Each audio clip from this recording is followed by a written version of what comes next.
Although working as internal suppliers and internal customers can require many difficult conversations and ongoing changes, here are 3 tips to get you started working more effectively with your internal customers. I would encourage you to also view the Who is Your Internal Customer video. It provides a beneficial foundation for understanding the two-way relationship between internal suppliers and internal customers. Tip number 1, work towards the business goals uniting all work within the organization. In most organizations, teams tend to work in silos or as separate independent teams with an inward focus on team goals, priorities, and concerns, not a focus on the business goals, priorities, and concerns. Because of this, they fail to see the interdependence of work as it moves across the organization. They fail to see the way the daily work of their team impacts the ability of other teams to do their daily work. If your team is to work effectively with their internal customers, you need to focus on the goals and priorities that determine the success of the organization and unite the work of all teams across the business. This includes clearly understanding the way in which your team's daily work contributes to the accomplishment of those goals and priorities and prevents the accomplishment of those goals and priorities. Tip number 2, establish new roles, responsibilities, and mutual expectations.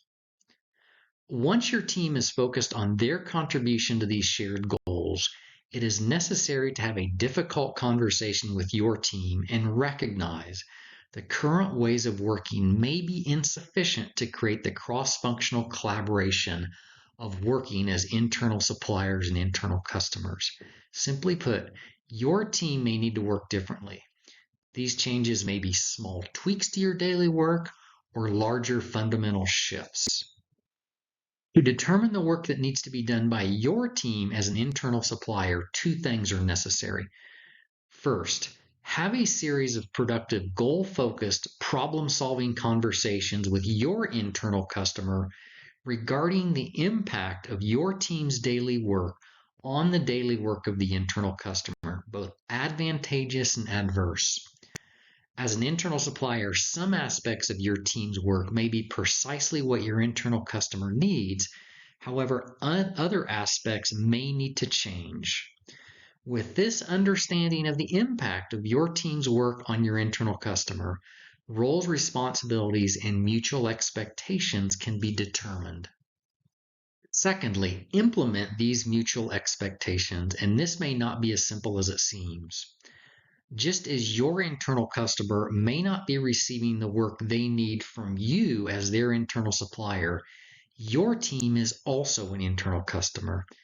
Your internal suppliers may not be providing the work your team needs to do their job.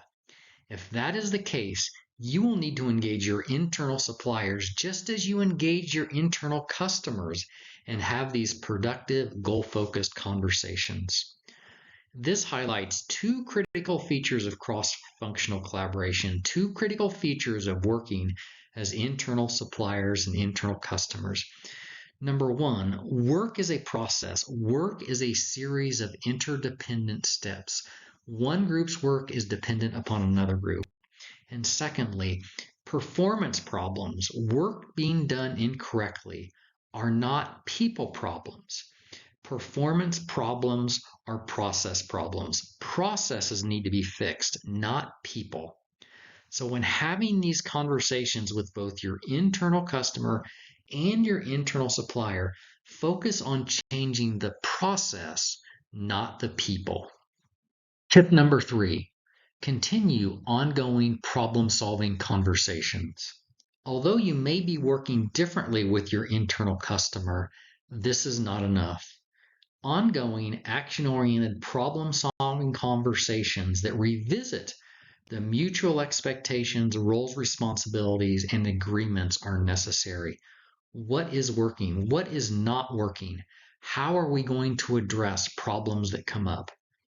Just as you do preventive maintenance on your car, just as you eat healthy to avoid unexpected illnesses, The relationship between internal suppliers and internal customers require the same tender, loving care as any relationship.